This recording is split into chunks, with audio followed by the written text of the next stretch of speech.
Hello everyone, I am Priyanka and welcome to my channel. Today we are doing chapter 4 of class 10th of chemistry segment, which name is carbon and its compound. We had already done its some parts. You can check out my description box for their links. Okay, so today we are doing nomenclature of carbon compounds.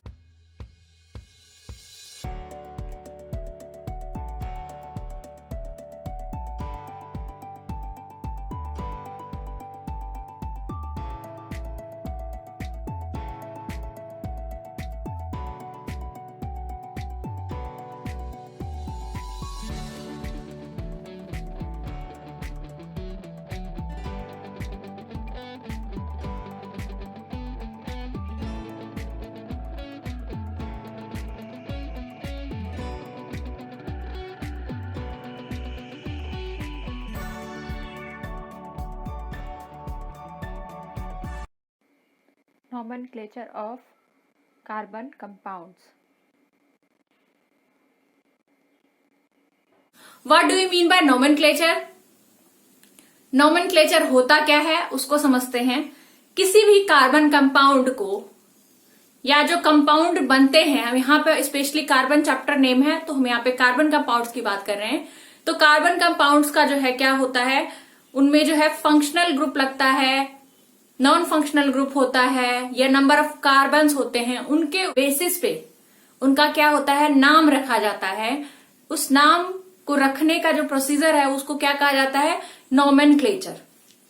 Okay, तो यहाँ पे हम nomenclature में बात करने वाले हैं। कुछ फंक्शनल ग्रुप होंगे जो एक्ट करेंगे। प्रीवियस क्लास में हमने क्या पढ़ा था कि कार्बन कंपाउंड जो है क्या करते हैं, कार्बन जो है एक लंबी चेन बना सकते हैं, ब्रांच की फॉर्म में अवेलेबल हो सकते हैं। कार्बन कंपाउंड एक साइक्लिक फॉर्म में, जिसको हम रिंग स्ट्रक्चर कहते हैं, उसकी फॉर्म में क्या हो सकते हैं, अवेलेबल हो सकते हैं। तो यहाँ पे हम क्या बात करेंगे, एक फंक्शनल ग्रुप की बात करेंगे कि अगर ये जो कंपाउंड्स हैं चेन की फॉर्म में, कार्बन कंपाउंड्स, कार्बन और हाइड्रोजन जो कॉम्बिनेशन किए हुए थे हाइड्रोकार्बन्स, और हाइड्रोकार्बन में से क्या करें, हाइड्रोजन को रिमूव किया जाए तो वहां पे एक फंक्शनल ग्रुप को लगाया जाएगा। तो उसका नाम क्या बनेगा, वो फंक्शनल ग्रुप आगे भी लग सकता है, पीछे भी लग सकता है। और यहाँ पे हम प्रीफिक्स और सफिक्स की भी बात करेंगे और उसके बेसिस पे क्या क्या कैसे कैसे नाम रखा गया है। तो सबसे पहले हम यहाँ पे अंडरस्टूड क्या करने वाले हैं कि होमोलोगस सीरीज क्या होते हैं। ठीक है, प्रीवियस क्लास में हमने क्या बात की थी, नंबर ऑफ कार्बन एटम्स को अगर रेस किया जाता है तो अलग अलग नेम होते हैं। हाइड्रोकार्बन में डिस्टिंग्विश किया था हमने, वो क्या किया था, methane, ethane, propane, butane. Okay, for example यहाँ पे हम देखते हैं कि मिथेन है, मतलब CH4, जहां की नंबर ऑफ कार्बन एटम कितने हैं, 1 है। ऐसे ही इथेन हो गया C2H6, ठीक है। फिर प्रोपेन आता है C3H8, फिर ब्यूटेन आता है C4H10। अब इनको अगर देखा जाए तो अगर हम देखें कि मिथेन है और इथेन है, मिथेन और इथेन के बीच में अगर डिफरेंस किया जाए तो क्या आएगा डिफरेंस में, कि यहाँ पे क्या है, नंबर ऑफ कार्बन क्या है, अगर C2H6 में से CH4 को माइनस किया जाए तो क्या बचेगा हमारे पास, यहाँ पे वो बचेगा हमारे पास, डिफरेंस क्या आएगा, C, एक कार्बन ज्यादा है, और H6 में से H4 माइनस होगा तो कितना बचेगा हमारे पास, यहाँ पे H2 आएगा। ठीक है, ऐसे ही अगर यहाँ पे हम इन दोनों ऑप्शंस को क्या करें, इन दोनों का देखें तो क्या आएगा हमारे पास, यहाँ पे कार्बन, नंबर ऑफ कार्बन कितने हैं, C3 है, C3 में से C2 गया तो कितना बचा, C बचा हमारे पास, और H का देखें तो कितना आएगा, 8 में से 6 गया तो 2 बचा। ऐसे यहाँ पे अगर डिफरेंशिएशन देखें, इन दोनों के बीच में क्या आ रहा है डिफरेंशिएशन, तो वो देखेंगे हम कि carbon, number of carbon atom C4 में से C3, अगर इन दोनों को कंपेयर कर रहे हैं तो यहाँ पे C4 में से C3 गया तो C बचा, और अगर H की बात की जाए यहाँ पे तो 10 में से 8 गए तो 2 बचे।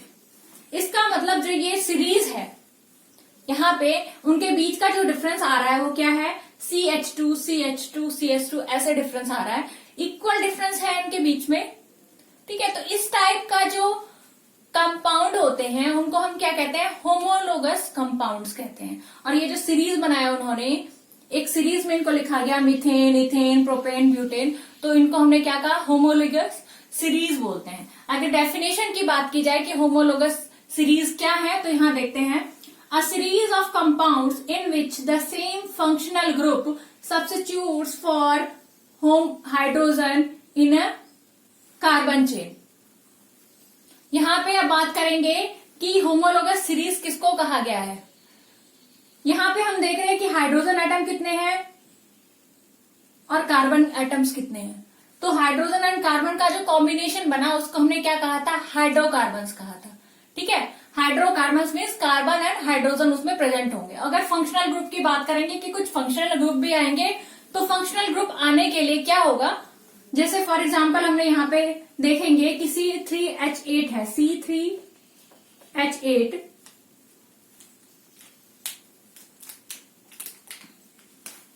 तो अगर इसके स्ट्रक्चर की बात करें, C3H8 की स्ट्रक्चर की बात करें यहाँ पे, तो कितना था, 3 कार्बन एटम है और इनका जो है हाइड्रोजन एटम थे यहाँ पे 8 हाइड्रोजन एटम थे इसमें।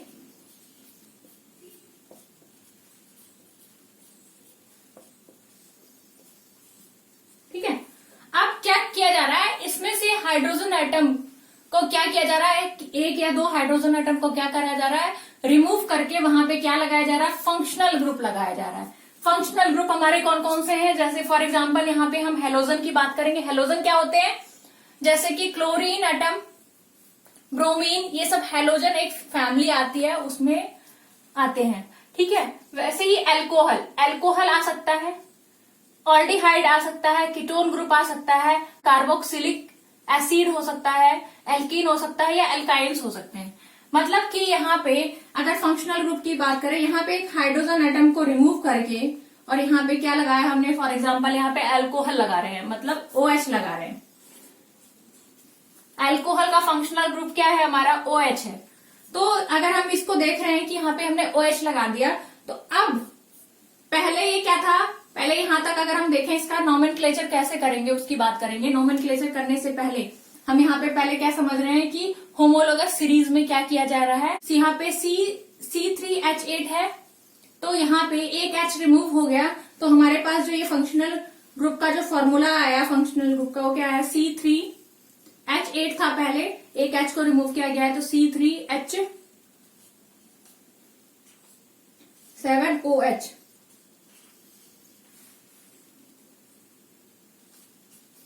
ठीक है, ये इसका फॉर्मूला बना। तो यहाँ पे क्या हुआ है, यहाँ पे OH लग गया है।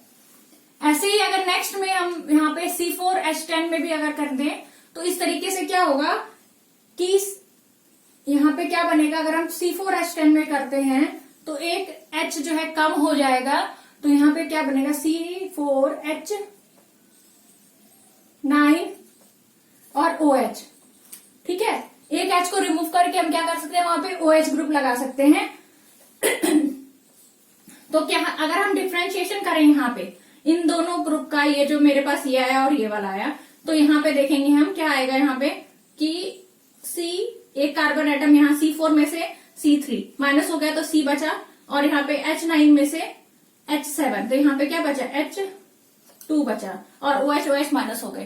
तो इस तरीके से देखेंगे कि यहाँ पे भी डिफरेंस जो आएगा वो क्या आएगा, CH2 का आएगा। ऐसे ही अगर इस इथेन को लिया जाए, इथेन को OH ग्रुप के साथ लगाया जाए और C3H8 के साथ जो हमने ये वाला C3H7 और OH का प्रोपेन को हमने लिया OH ग्रुप के साथ, तो भी हम देखेंगे ना डिफरेंस, तो हमारे पास CH2 का डिफरेंस आएगा। तो यहाँ पे अगर सिमिलर डिफरेंसेस आते हैं तो उसको हम क्या कहते हैं, होमोलोगस सीरीज बोलते हैं। तो वही यहाँ पे कहा जा रहा है कि अ सीरीज ऑफ कंपाउंड, ये सीरीज ऑफ कंपाउंड है in which the same functional group substitutes for hydrogen in a carbon chain. Carbon chain एक है, जैसे ये कार्बन चेन्स हैं और कार्बन चेन में हमने देखा एक सब्स्टिट्यूट हटा के एक हाइड्रोजन एटम को हटा दिया गया मतलब सब्स्टिट्यूट कर दिया गया, किससे? एक OH ग्रुप से सब्स्टिट्यूट कर दिया गया। ऐसे ही सिमिलरली इस वाले को भी देखा हमने, उसको OH ग्रुप से सब्स्टिट्यूट कर दिया गया। तो उसके बाद क्या हुआ, अगर उनके डिफरेंस में इक्वल डिफरेंसेस आए तो वो जो सीरीज है वो पूरी सीरीज क्या कहलाएगी? होमोलोगस सीरीज कहलाएगी। होमो मीन्स सिमिलर, ठीक है, होमोलोगस सीरीज कहलाती है।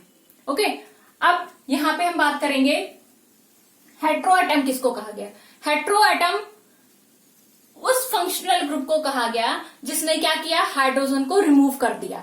जहां जैसे हमने ये वाला एग्जांपल देख रहे हैं, तो यहाँ पे पहले हाइड्रोजन एक एटम था, उस हाइड्रोजन एटम को क्या कर दिया गया? रिमूव कर दिया गया। किसने रिमूव किया है? OH ग्रुप में, मीन्स कि अल्कोहल ने उसको क्या किया है? रिमूव किया है। जब अल्कोहल उसको OH ग्रुप उसको रिमूव कर देगा तो इस OH ग्रुप को हम क्या कहेंगे? Hetero atom.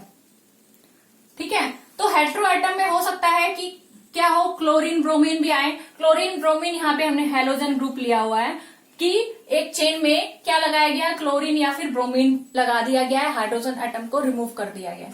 यहाँ पे इस टेबल को अब हम समझते हैं कि ये टेबल क्या हमें बता रहा है।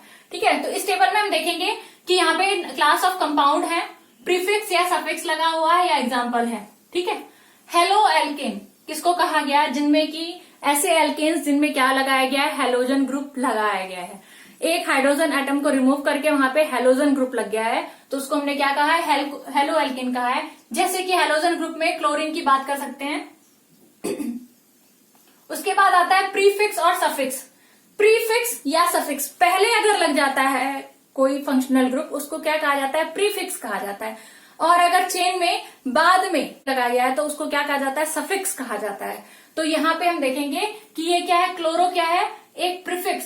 जब नोमेनक्लेचर किया जाएगा, नाम लिखा जाएगा इस कंपाउंड का, तो उसमें जो है कि क्लोरो वर्ड जो है वो पहले आएगा। पहले आया तो उसको हमने क्या कहा? प्रीफिक्स कहा। तो जैसे हमने यहाँ पे देखा, एक प्रोपेन का एग्जांपल लेंगे कि यहाँ पे 3 क्या लगे हुए हैं? कार्बन एटम है, तो इसका मतलब क्या है? 3 कार्बन एटम होते हैं तो वो क्या होता है? प्रोपेन होता है। ठीक है, नंबर ऑफ कार्बन एटम अगर 3 है तो वो प्रोपेन होगा। और वहां पे क्या लगा? एक हाइड्रोजन एटम को रिमूव करके क्या किया गया है? यहाँ पे एक हाइड्रोजन एटम पहले था, इसको रिमूव करके क्या कर दिया गया है? क्लोरीन एटम लगा दिया गया है, जो हम देख रहे हैं फॉर्मूला। तो जब क्लोरीन एटम लगाया जाएगा तो वो क्या बन जाएगा? क्लोरोप्रोपेन बन जाएगा। ठीक है, ऐसे ही अगर ब्रोमीन लगा दिया जाए, Br लगा दिया जाए, तो ये प्रोपेन तो रहेगा, लेकिन इसके आगे मतलब प्रीफिक्स में क्या लग गया? ब्रोमो लग गया। क्योंकि यहाँ पे ब्रोमीन प्रेजेंट है, तो इसको हमने क्या कहा?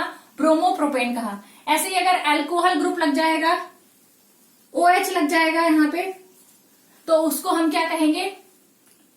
प्रोपेनॉल।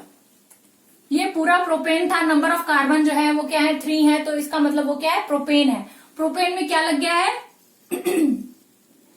OH ग्रुप लग गया है। जब OH ग्रुप लगता है तो उसके सफिक्स में, सफिक्स मतलब पीछे, जो हम नोमेनक्लेचर करेंगे उसमें पीछे क्या लग जाएगा? प्रोपेनॉल लग जाएगा, मतलब प्रोपेनॉल बन जाएगा वो। ठीक है, और जो प्रोपेन हम लिखते हैं, प्रोपेन हम लिखेंगे प्रोपेन। ठीक है, प्रोपेन का जो E है वो क्या हो जाएगा? रिमूव हो जाएगा, और यहाँ पे ऑल लग जाएगा साथ में। OH ग्रुप का क्या लग जाएगा? ऑल लग जाएगा, तो ये क्या बन जाएगा? प्रोपेनॉल। ठीक है, ये हमारा लिखने का तरीका है। ऐसे ही अगर हम एल्डिहाइड ग्रुप की बात करें, एल्डिहाइड ग्रुप जो होता है वो होता है हमारा C, यहाँ पे डबल बॉन्ड O और H। ठीक है, तो उसका जो फंक्शनल ग्रुप का जो है ये पीछे लगता है नाम में, वो क्या लगता है? अल लगता है, Al। तो यहां हम देख रहे हैं कि ये पीछे लगा हुआ है फंक्शनल ग्रुप, ये पूरा फंक्शनल ग्रुप है। और ये क्या बनाया इसने? नंबर ऑफ कार्बन एटम्स 3 है, तो हम यहाँ पे प्रोपेनल लिखेंगे इसको, क्योंकि यहाँ पे अल लग गया है। ठीक है, ऐसे ही कीटोन की बात करेंगे। कीटोन क्या होता है? C डबल बॉन्ड O होता है। ठीक है, CO। तो इसका अगर सफिक्स की बात करें, ये भी पीछे लगता है, वो क्या लगता है? ओन। तो यहाँ पे हम देख रहे हैं एग्जांपल, वो क्या है? नंबर ऑफ कार्बन एटम 3 है, इसलिए इसको हमने क्या कहा? प्रोपेन बनेगा ये। और इसमें अगर ये फंक्शनल ग्रुप लग गया है, यहाँ पे हम देख रहे हैं फंक्शनल ग्रुप लग गया है। तो ये क्या बना दिया इसने, प्रोपेन तक तो बनाया, फिर उसके बाद ओन लग गया इसमें, प्रोपेनोन। ठीक है, ऐसे ही हम देखेंगे यहाँ पे कार्बोक्सिलिक ग्रुप है, कार्बोक्सिलिक एसिड है। तो कार्बोक्सिलिक एसिड का क्या होता है, COOH होता है। तो उसका अगर हम देखें कि वो नोमेनक्लेचर में कहाँ लगेगा, ये ओइक एसिड बनाता है। तो यहाँ पे हम देखेंगे ये प्रोपेन का एग्जाम्पल है, तो प्रोपेन बना, प्रोपेन के साथ क्या लगेगा, ओइक एसिड लग गया, तो वो क्या बन गया, प्रोपेनोइक एसिड। ठीक है, ऐसे ही हम देख रहे हैं कि ये क्या है, एल्कीन्स है। जो एल्कीन्स होते हैं उनमें क्या होता है, डबल बॉन्ड लगता है। ठीक है, और उसका नाम के पीछे प्रोपेन, अगर प्रोपेन है तो वो क्या बन जाएगा, प्रोपीन बन जाएगा, यहाँ पे इन लग जाता है। ऐसे ही हम देखेंगे एल्काइन ग्रुप जो होते हैं उनका जो सफिक्स लग जाता है वो क्या लग जाता है, आइन लग जाता है। तो यहां हम देखेंगे प्रोपेन की जगह क्या हो जाएगा, प्रोपाइन बन जाएगा ये। ठीक है, ऐसे ही अब हम यहां देख रहे हैं कि ये जो हमारा एग्जाम्पल हमने देखा था, ये हमने देखा था, ये किसका एग्जाम्पल था, ये एल्केन का था, एल्केन। ये जितने थे CH4, C2H6, C3H8 और C4H, तो ये सारे क्या थे, एल्केन थे। ठीक है, एल्केन में अगर हम जनरल फॉर्मूला की बात करेंगे कि इसका जनरल फॉर्मूला क्या होगा, तो वो क्या होता है वो बात करते हैं। ठीक है, ये सीरीज कैसे आया। एल्केन का जनरल फॉर्मूला होता है CnH2n+2। अब हम देखते हैं कि क्या ये जो हमारा एल्केन लिखा हुआ है क्या ये फुलफिल हो रहा है। यहाँ हम देख रहे हैं नंबर ऑफ कार्बन एटम कितना है, 1 है। तो यहाँ पे n हम क्या ले रहे हैं, n की वैल्यू लेंगे 1। तो ये जनरल फॉर्मूले पे फिट होता है कि नहीं, C1H2n, n की वैल्यू यहाँ पे क्या है, 1 है, +2। तो क्या बना, CH, यहाँ पे 2 × 1 2 हो गया, +2 मतलब 4। तो यहाँ पे क्या बना, CH4। CH4 ये फुलफिल हो गया। अगर इस वाले एग्जाम्पल को देखें तो यहाँ पे नंबर ऑफ कार्बन एटम कितने हैं, 2 हैं। तो n = अगर 2 रखा जाए तो क्या होगा, C2H, 2 × 2 +2 कितना बना, C2H6, 2 + 2 4 हो गया, +2 6 हो गए। ऐसे ही इस वाले एग्जाम्पल को देखा जाए, यहाँ पे क्या है, नंबर ऑफ कार्बन, n = है 3। तो यहाँ पे क्या बना, C3H2 × n क्या है, 3 है, +2। तो यहाँ क्या बना, C3H2 × 3 कितना हो गया, 6 हो गया, 6 + 2 कितना हो गया हमारा, 8। तो ये फुलफिल हो गया। ऐसे ही C4 का देखेंगे तो n = क्या है, 4 है इसमें।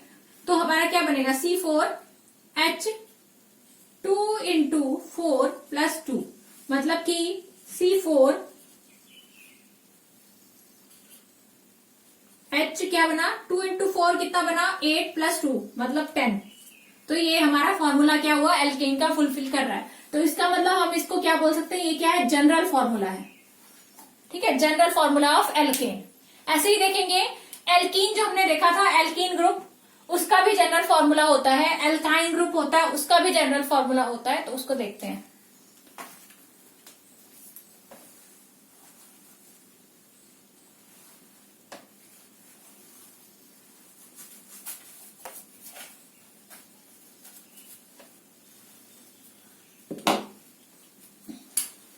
एल्कीन,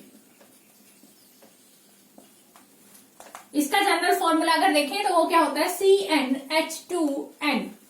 ठीक है, तो यहां पे हम देखेंगे C2H4 होता है इथीन। फिर प्रोपीन की अगर बात करें तो वो क्या होता है, C3H6। फिर ब्यूटीन की बात करें अगर ब्यूटीन की तो वो क्या होगा, C4H8। अब देखेंगे कि ये क्या ये फुलफिल हो रही है इस जनरल फॉर्मूले से। यहाँ पे नंबर ऑफ कार्बन हम देख रहे हैं कितना है, 2 है। तो यहाँ पे हम कार्बन, नंबर ऑफ कार्बन क्या रख रहे हैं, n की वैल्यू क्या रखेंगे, 2 रखेंगे। तो क्या क्या होने वाला है, यहाँ पे क्या होगा, C2H2 × 2 मतलब C2H4 बना, जो कि इसको फॉर्मूले को फुलफिल कर रहा है। ऐसे ही इस वाले एग्जाम्पल को देखें तो इसका क्या होगा, यहाँ ब्यूटीन का एग्जाम्पल है ये। तो ब्यूटीन का फॉर्मूला है, तो ब्यूटीन का फॉर्मूला यहाँ पे नंबर ऑफ कार्बन एटम कितने दिखाई दे रहे हैं, वो 3 दिखाई दे रहे हैं। तो यहाँ पे n की वैल्यू अगर 3 रखी जाए तो क्या होता है, C3H2 × 3 क्या बनेगा C3H6। तो ये देख रहे हैं हम, ये वाला फॉर्मूला जो है वो इस पे फुलफिल हो रहा है। ऐसे देखिए यहाँ पे एक नंबर ऑफ कार्बन एटम कितना है 4 है, तो n की वैल्यू अगर 4 रखी जाए और इस जनरल फॉर्मूले में इसको रखा जाए तो क्या बनेगा C4H2 इंटू n की वैल्यू क्या है 4 है, तो ये क्या बना C4H8। तो यहाँ पे हमने देखा कि ये ब्यूटीन भी फुलफिल हुआ। इसका मतलब जो एल्कीन का जनरल फॉर्मूला है वो क्या है CnH2n। ठीक है, ऐसे ही हम देखेंगे जो एल्काइन होता है, एल्काइन ग्रुप, यहां हम देख रहे हैं एल्काइन ग्रुप, उसका भी जनरल फॉर्मूला क्या होता है,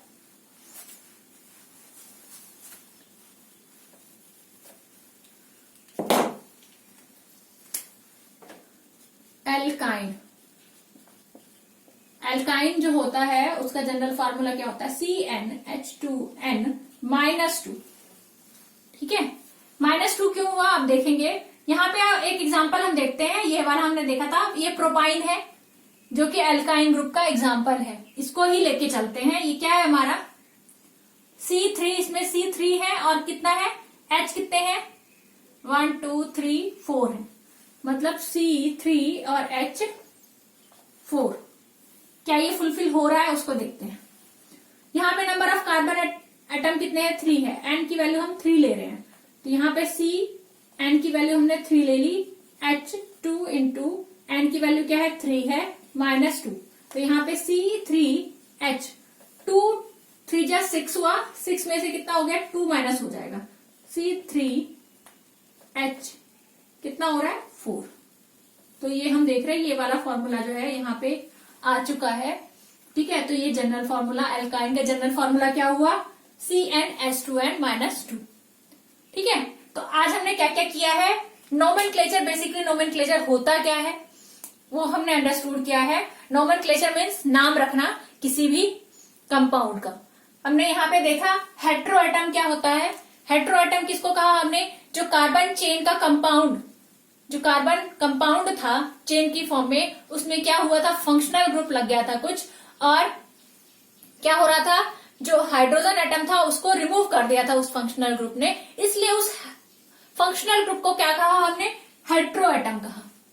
तो वो फंक्शनल ग्रुप जो है हैलोजन ग्रुप भी हो सकता है, जैसे क्लोरीन ब्रोमीन, जिसने क्या किया है सब्स्टिट्यूट किया फॉर हाइड्रोजन एटम, या फिर वो क्या हो सकते हैं ऑक्सीजन ग्रुप हो सकते हैं, या ऑक्सीजन ग्रुप, ये सारे क्या कहलाएंगे ऑक्सीजन ग्रुप। इनमें हम देख रहे हैं जितने भी फंक्शनल ग्रुप हैं इनमें हम क्या देख रहे हैं जो ऑक्सीजन लगा हुआ है, तो इसको हमने क्या किया एक कैटेगरी में रखा जिसको हमने क्या कहा ऑक्सीजन ग्रुप कहा।